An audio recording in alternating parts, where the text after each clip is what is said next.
할렐루야. 오늘도 예배 가운데 하나님의 은혜가 충만히 임할 것입니다. 좋은 마음밭, 부드러운 마음밭, 착한 마음밭, 옥토와 같은 그런 마음밭으로 말씀을 받고 그 말씀이 30배, 60배, 100배의 열매를 맺게 되는 은혜가 있기를 주님의 이름으로 축원합니다. 여러분, 우리 교회의 비전이 무엇입니까? 저거는 이제 원래 우리 교회 표고 이쪽 현수막을 한번 보실까요? 이쪽. 여러분이 주일날마다 교회 오시면 원래 표 한번 딱 보시고 우리 교회 비전을 계속 한 번씩, 일주일에 한 번씩만 보시면 딱 정리가 될 것입니다. 마산 3.1교회 비전, 우리는 첫 번째 뭐죠? 하나님을 힘써 알자. 하나님을 알아야 그 다음에 하나님이 뭘 기뻐하시는지를 알게 되죠. 첫 번째는 하나님을 힘써 아는 것입니다. 두 번째는 뭐죠? 예수님의 위대한 명령에 순종하는 거예요.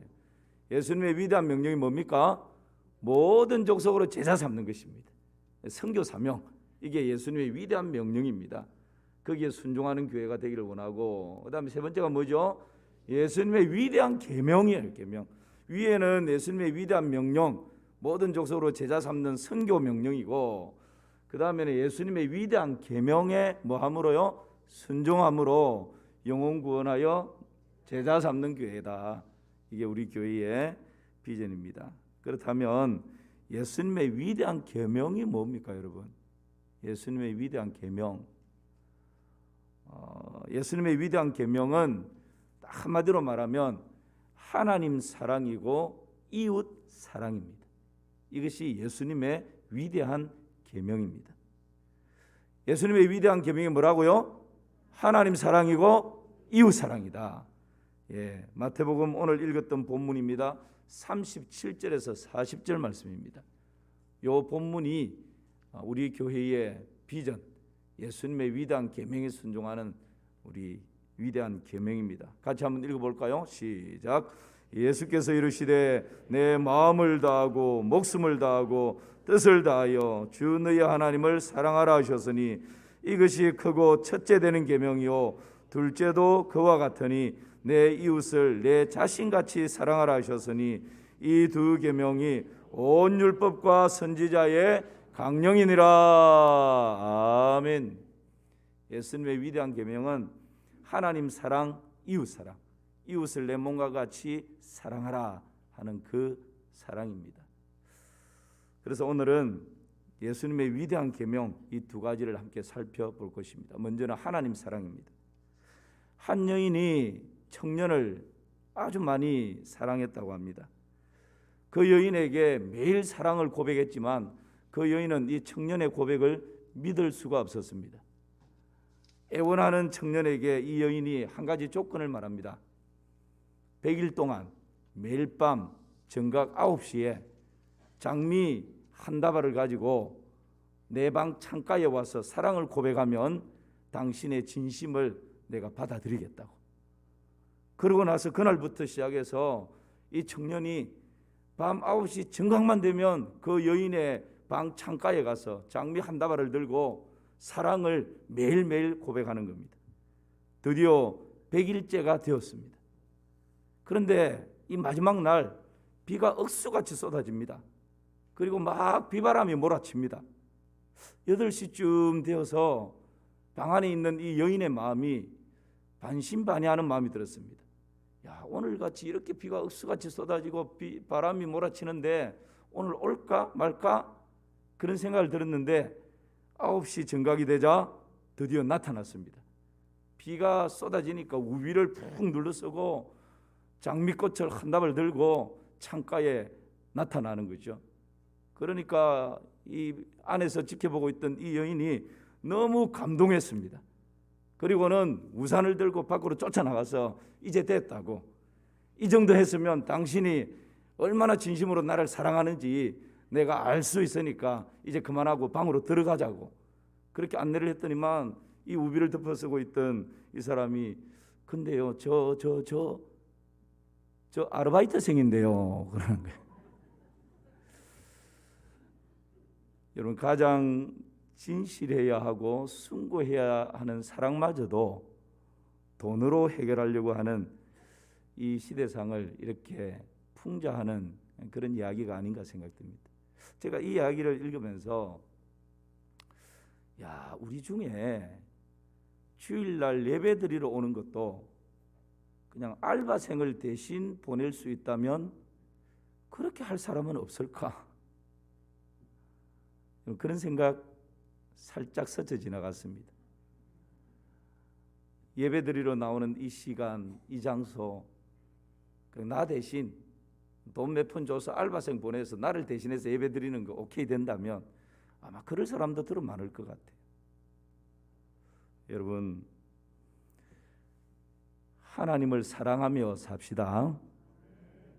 하나님을 사랑하며 삽시다. 사랑이 없으면 아무것도 아닙니다. 여러분, 지금 왜 예배 자리에 나와 있습니까?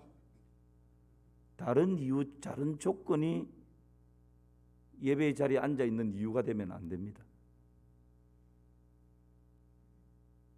하나님을 사랑하는 그 마음 때문에 오늘 이 예배 자리를 사모하고 나와 있는 것입니다.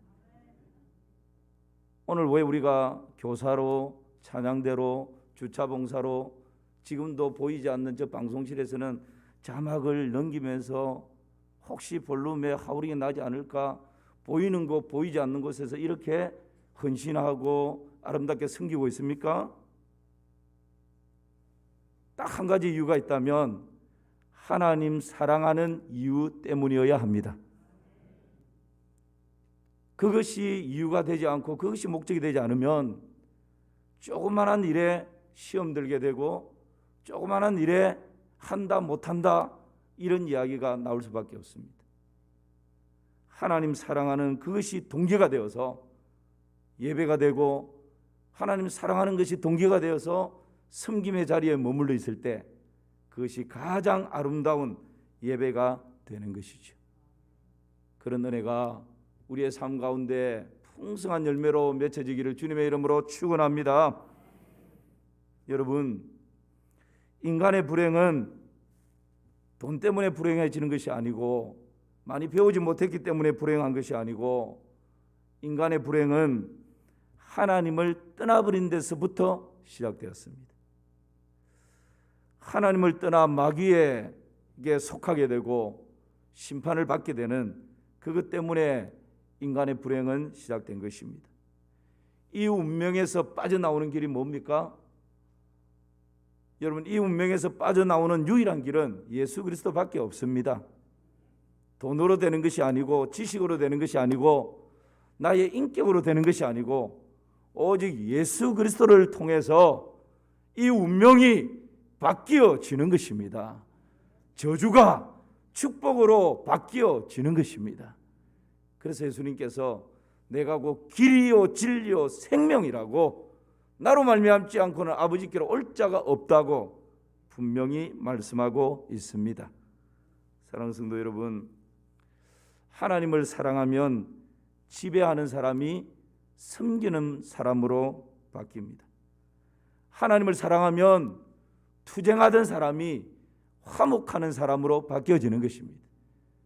하나님 사랑하는 마음을 가지고 있으면 받는 것을 좋아했던 사람이 주는 것을 좋아하는 사람으로 바뀌어지는 것입니다. 하나님을 사랑하면 내 안에 미움시기 질투가 가득했던 사람이 용서와 용납과 사랑이 가득한 사람으로 바뀌어지는 것입니다. 그래서 여러분, 우리의 신앙생활의 모든 이유가 정상률 목사가 이 시간 이 강단에서 설교하는 단 이유가 있다면 하나님 사랑하는 이유 때문이기를 소망합니다. 오늘 우리 할렐루야 찬양대가 우리 기악부가 이렇게 아름다운 찬양을 하는 단 하나의 이유가 있다면 하나님 사랑하는 이유이기를 축복합니다. 그럴 때 여러분 감격 감동이 일어나는 것입니다. 여러분, 우리의 삶 가운데 여러분이 오늘 이 자리에 나와서 예배드리는 단 하나의 이유가 있다면 내가 뭔가를 하나님으로부터 얻어내기 위해서가 아니라 내 마음의 소원을 성취하기 위해서가 아니라 오늘 내가 이 좋은 시간, 이 좋은 계절에 이 자리에 나와 예배하며 내 자신을 드리고 있는 딱 한 가지 이유가 있다면 하나님을 사랑하는 이유이기를 축복합니다. 그럴 때 여러분, 우리 하나님 마음이 얼마나 흐뭇하시겠습니까? 다른 이유 때문이 아니라, 다른 조건 때문이 아니라 나를 사랑하는 그 마음 때문에 예배하고 있고 찬양하고 있고 악기를 켜고 있고 그 이유 때문에 기도하고 있고 그 이유 때문에 보이지 않는 곳에서 아름답게 섬기고 있는 이 모습을 하나님 바라보실 때 여러분, 우리 하나님 마음이 흐뭇하지 않겠습니까? 오늘 본문에 보면 하나님을 사랑하되 어떻게 사랑하라고 말씀하시는가요? 세 가지로 말씀합니다. 오늘 37절 말씀을 같이 한번 보실까요? 37절 시작. 예수께서 이르시되 네 마음을 다하고 목숨을 다하고 뜻을 다하여 주 너의 하나님을 사랑하라 하셨으니, 하나님을 사랑하되 그냥 사랑하는 것이 아니고 뭘 다해서요? 마음을 다하여. 두 번째는 뭘 다해서요? 목숨을 다하여서. 세 번째는 뭘 다해서요? 뜻을 다하여서 사랑하라고. 여러분, 마음을 다하여 사랑하라 하십니다. 이 마음은 우리의 생각과 감정과 열정의 근원이 되는 것입니다.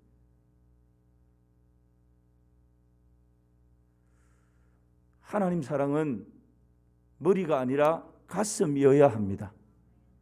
하나님 사랑은 관념이 아니라 여러분, 우리 마음 깊은 곳에서부터 일어나는 열정이어야 합니다.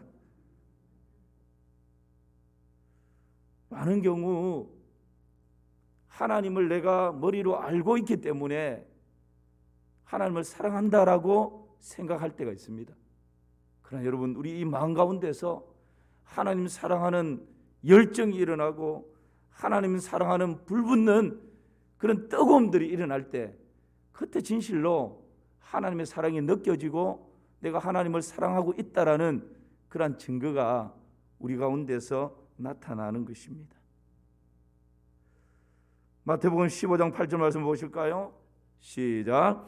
이 백성이 입술로는 나를 공경하되 마음은 내게서 멀도다. 하나님께서는 입술의 사랑을 원하지 않습니다. 입술로만 주여 주여 주여 사랑합니다라는 그것을 원하지 않는다는 것입니다. 하나님은 마음을 원하십니다.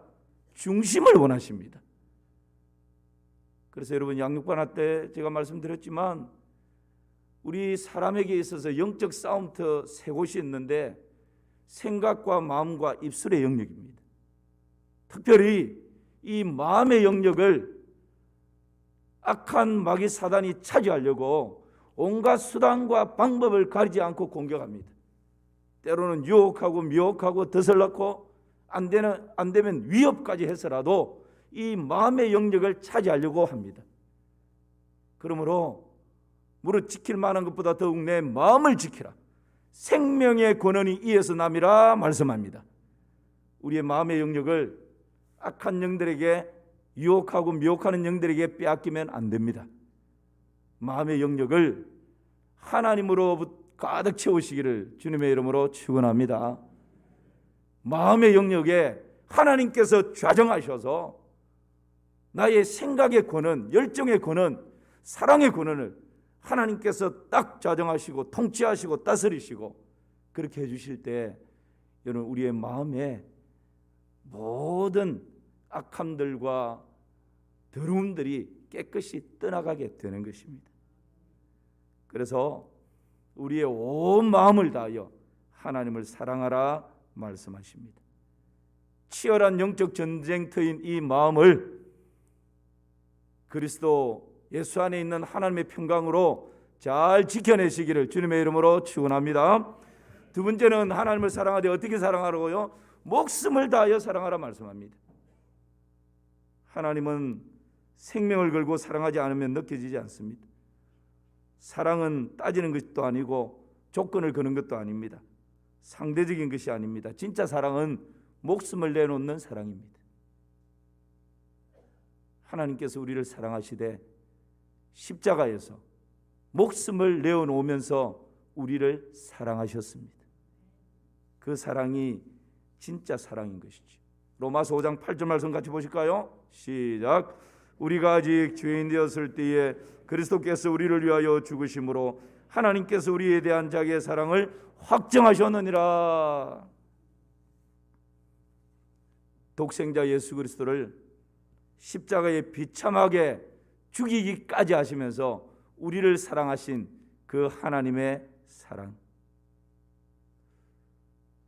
그 하나님의 사랑을 바라본다면 우리 또한 우리의 목숨을 다하여 하나님을 사랑할 수 있어야 합니다. 양화진에 가면 미국 의료 선교사였던 캐드릭 선교사의 무덤이 있고 묘비가 있습니다. 그 묘비에는 이런 문구가 있습니다. 제가 읽겠습니다. 나에게 1000번의 생명이 있다 해도 나는 그 모두를 조선을 위해 바치리라.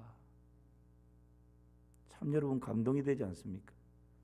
미국 사람인데 이 캐드릭 간호사가 한국에 와서 8개월 선교를 하고 26세 나이로 하나님의 부름을 받습니다. 여러분, 이 조선 땅에 와서 지금처럼 이렇게 발전한 문화가 있는 그런 나라도 아니었지 않습니까? 조선이라고 하는 보이지 않는 미개한 나라에 와서 26세 그 간호사가 8개월 주의 복음을 증거하고 이 조선 땅에서 하나님의 부름을 받으면서 남기는 말이 뭐라고요? 나에게 1000번의 생명이 있다 해도 나는 그 모두를 조선을 위해 바치겠다. 여러분, 이런 사랑이 어디서부터 시작되는 것입니까? 하나님 사랑하는 마음이 내 안에서 불릴듯 일어날 때 한 나라와 민족을 사랑하되 1000개의 목숨이 있다 하더라도 그것을 내가 이 나라 이 민족을 위해서 다 바치겠다고 그렇게 고백할 수 있는 것 아니겠습니까? 그녀는 임종을 얼마 앞두고 파송한 선교부에 편지를 보냈는데 그 편지의 일부가 이런 내용입니다. 만일 내가 죽으면 텍사스의 웹잇 청년 회원들에게 10씩 20씩 50씩 아침 저녁으로 조선에 오라고 전해주세요. 죽는 그 순간에도 이 조선 땅의 복음, 조선 땅을 사랑하는 그 사랑에 매여 있었던 캐드릭이었습니다. 그래서 그 순간에도 다른 요청이 아니라 그 미국에 있는 그 선교부에 편지를 보내면서 내가 죽더라도 이 땅에 10씩 20씩 50명씩 아침 저녁으로 이 땅에 좀 와달라고. 이 편지를 읽고 20여 명이 선교에 헌신하게 되고 그중에 몇 사람이 조선 땅으로 와서 선교를 이어가게 됩니다. 여러분, 오늘 우리 대한민국의 영적인 이 놀라운 부흥은 목숨 걸고 하나님을 사랑하고 목숨 걸고 조선 땅을 사랑했던 이런 하나님의 사람들의 희생으로 말미암아 이루어진 줄을 믿습니다. 그래서 여러분, 우리는 이런 사랑을 잊어서는 안 됩니다. 기억해야 합니다. 우리도 누군가에게 지금 조선과 같은 그 변방에 있는 나라와 족속과 민족 가운데 여러분 이런 그리스도의 심장을 가지고 달려가는 사람들이 있어야 하는 것입니다. 세 번째는 뜻을 다하여 사랑하라 하십니다. 첫 번째는 마음을 다하여 사랑하고, 두 번째는 목숨을 다하여 사랑하고, 세 번째는 하나님을 사랑하되 뜻을 다하여 사랑하라 말씀합니다. 여러분, 뜻을 다한다는 것은 무슨 말씀이죠? 정성을 다하는 것입니다. 생각과 의지를 동원하는 것입니다. 우리가 동원할 수 있는 모든 힘과 능력과 시간과 정열과 은사와 모든 것을 동원해서 하나님을 사랑하는 것입니다. 여러분, 하나님을 사랑하는데 내 기분에 따라서 왔다 갔다 하면 안 됩니다. 좀 심지가 견고해야 합니다. 하나님을 사랑하며 신앙생활 하다 보면 시험거리도 있을 수 있고 낙심이 되는 일들도 있을 수 있습니다. 때로는 이런저런 사람들의 입방아에 오르내려 가지고 억울함을 당할 수도 있습니다. 그런데 여러분, 하나님을 사랑하는 이 사랑의 마음이 내 기분 따라서, 내 감정 따라서 기분 좋으면 룰루랄라 했다가 좀 수가 틀리면 그냥 획획하는 이런 사랑이 아니라는 거예요. 하나님이 내 기도 응답해 주시면 할렐루야 그러면서 감사 헌금 막 냈다가 기도가 지연되고 잘 응답도 안 되고 그러면 하나님에 대해서 하나님 살아계신 건 맞습니까? 괜히 와 원망이 일어나고 불평이 일어나 이런 사랑이 아니라는 거예요. 뜻을 다하여 사랑한다라고 하는 것은 여러분 때로는 내 머리끝부터 발끝까지 있는 몸 안에 있는 온 세포를 동원해서라도 환경에 지배당하지 않고 사람 때문에 낙심하지 않고 오직 그 하나님을 바라보며 끝까지 사랑하며 나가는 것입니다. 이것이 온 뜻을 다하여 사랑하는 것입니다. 여러분 그래서 성경이 말하는 사랑은요 내 감정, 내 기분 따라 사랑하는 것 아닙니다. 사랑장이 어디에 있죠?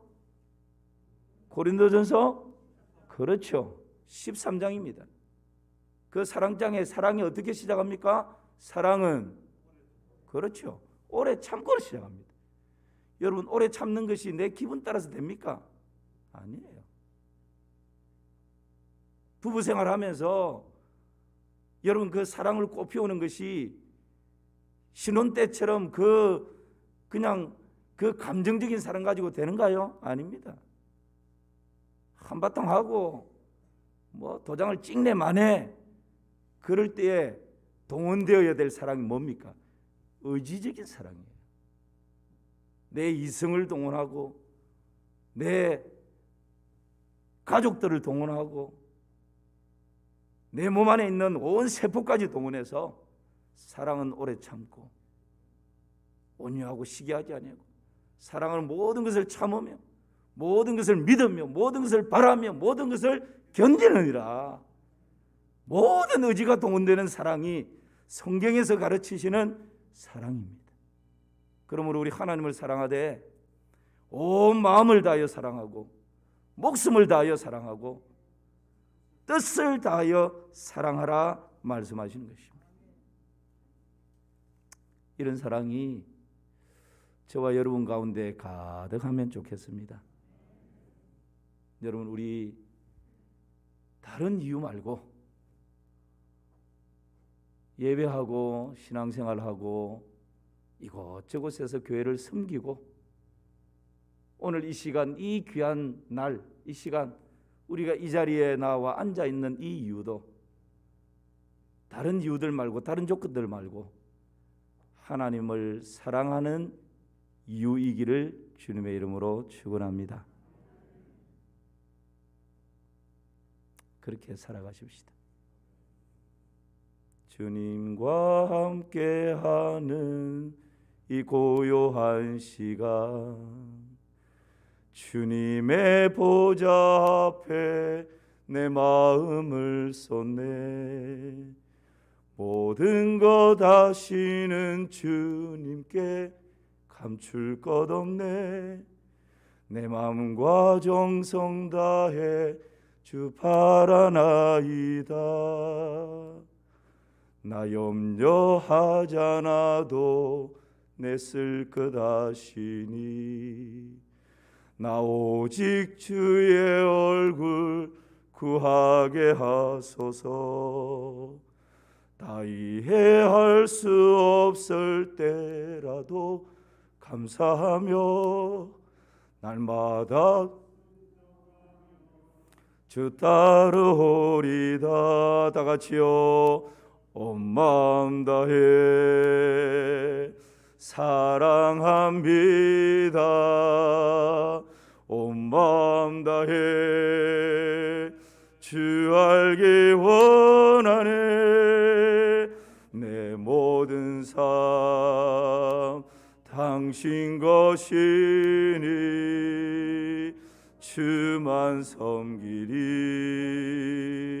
온 마음 다해 온 마음 다해 사랑합니다 온 마음 다해 주 알기 원하네 이 찬양이 날마다 우리의 신앙의 고백이 되는 그런 찬양이 되기를 주님의 이름으로 축원합니다. 그렇게 사십시다. 위대한 계명은 하나님 사랑이고 두 번째는 이웃 사랑입니다. 마태복음 22장 39절 말씀을 우리 같이 보실까요? 시작. 둘째도 그와 같으니 내 이웃을 내 자신같이 사랑하라 하셨으니. 여러분, 내가 하나님을 사랑한다고 고백하고 하나님 사랑은 이웃 때문에 이렇게 섬긴다고 고백하는데 하나님 사랑하는 사랑의 증거가 무엇입니까? 여러분, 제가 여러분에게 묻습니다. 여러분, 하나님을 사랑하십니까? 하나님을 사랑하십니까? 아멘입니다. 그렇다면 그 사랑의 증거가 뭐냐고 제가 여러분에게 묻는다면 여러분 지금 마음으로 하나님을 사랑하는 그 증거를 무엇으로 말씀하시겠습니까? 요한일서 4장 20절 21절 말씀 보니까 이것이 하나님 사랑의 증거라고 이렇게 말씀합니다. 시작. 누구든지 하나님을 사랑하노라 하고 그 형제를 미워하면 이는 거짓말하는 자니 보는 바 그 형제를 사랑하지 아니하는 자는 보지 못하는 바 하나님을 사랑할 수 없느니라. 우리가 이 계명을 주께 받았나니 하나님을 사랑하는 자는 또한 그 형제를 사랑할지니라. 내가 지금 하나님을 사랑하는 사랑의 증거가 뭐냐고 내놓으라 그러면 이웃을 사랑하는 거라. 남편을 사랑하고 아내를 사랑하고 시어머니를 사랑하고 자식을 사랑하고 직장에 있는 내 동료를 사랑하고 함께 신앙생활하는 내 곁에 있는 교우를 사랑하고. 여러분, 그 사랑이 눈에 보이지 않는 하나님 사랑의 증거라고 그렇게 우리에게 말씀하고 있는 것입니다. 사랑하는 성도 여러분, 내가 마음을 다하고 목숨을 다하고 뜻을 다하여 하나님 사랑한다면 때로는 내 마음 한켠에 껄끄러움이 남아있는 그 배우자에 대해서, 그 부모에 대해서, 그 자식에 대해서 내 안에 사랑으로 품어낼 수 있어야 합니다. 그것이 진정 하나님 사랑이라고, 하나님 사랑의 증거라고 그렇게 우리에게 말씀하고 있습니다. 그런데 참 쉽지 않습니다. 잘 안 됩니다. 그렇습니다. 어떻게 하면 이 사랑을 실천할 수 있겠습니까? 사업이 어려워진 김 사장은 집에 가기만 하면 아내를 달달 볶습니다. 신경질을 내고 화를 내고 시비거리를 찾아가지고 대판 싸우려 그러면서 막 화를 풀려고 합니다. 그런데 조용히 아내를 생각해 보니까 좀 측은한 마음이 듭니다. 고마운 마음도 들고 그렇게 화를 내고 퍼붓는데도 아내는 덤덤하게 다 받아줍니다. 그래서 고마운 마음 반, 궁금한 마음 반이 들어서 이 김 사장이 하루는 아내에게 물었습니다. 당신은 내가 그렇게 짜증내고 화를 내고 싸움을 걸어도 한 번도 화를 내지 않고 그렇게 덤덤하게 받아주는데 어떻게 그럴 수 있지? 그러고 물었어요. 그랬더니 아내가 저는 화날 때마다 변기를 닦아요. 아니, 변기를 닦는다고 그 화가 풀려지나? 당신 칫솔 가지고 닦거든요. 여러분, 부부도 싸우고 나면 용서가 잘 안 됩니다. 어떤 방법으로든지 남편 칫솔 가지고 변기를 닦든지 보복을 하려고 하는 것이 우리의 마음 아닙니까? 목사님, 참 말은 쉬운데요, 성경은 그렇게 말씀하시는데 참 안 됩니다. 여기 서 있는 설교하는 저도 잘 안 됩니다. 솔직한 마음이죠. 근데 여러분, 우리의 마음으로는 안 돼요. 우리의 힘으로는 안 돼요. 우리의 실력으로 안 됩니다. 우리의 지혜와 우리의 능으로 안 됩니다. 되는 이유 두 가지를 오늘 제가 말씀을 드리겠습니다. 어떻게 이웃을 내 몸과 같이 사랑할 수 있습니까? 첫 번째 답은요, 하나님의 사랑이 내 안에 가득 채워져야 합니다. 하나님의 사랑이 내 안에 가득 채워져야 합니다. 그럴 때 내 안에서 그 사랑이 퐁퐁퐁 흘러나옵니다. 남편에게 그 사랑이 흘러가고, 아내에게 그 사랑이 흘러가고, 자녀에게 그 사랑이 흘러가요. 인간적인 생각을 가지고, 인간적인 감정을 가지고 남편을 보고, 아내를 보고, 자녀를 보고, 시어머니를 보고, 직장 동료를 바라보면 때로도 열불날 때가 더 많습니다. 그런데 하나님의 사랑이 내 안에 가득 채워지면 그 사랑이 샘물처럼 퐁퐁퐁퐁퐁 솟아나는 것입니다. 그런 은혜가 있기를 축복합니다. 그래서 날마다 하나님, 내 안에 하나님의 사랑으로 가득 채워주십시오. 그렇게 하나님께 기도하는 것입니다. 인간의 사랑은 편견이 있고 편애가 있을 수밖에 없습니다. 여러분, 자식 5을 두었는데 깨물어서 아프지 않는 손가락 없다 그러지만 부모 입장에서는 좀 더 마음이 가는 자식이 있고 덜 가는 자식이 있을 수 있습니다. 이것이 불완전한 인간의 사랑입니다. 어떻게 여러분 내 이웃을 내 자신같이 사랑하는 이 완전한 사랑에 도달할 수 있습니까? 다른 방법으로는 안 됩니다. 하나님의 그 사랑이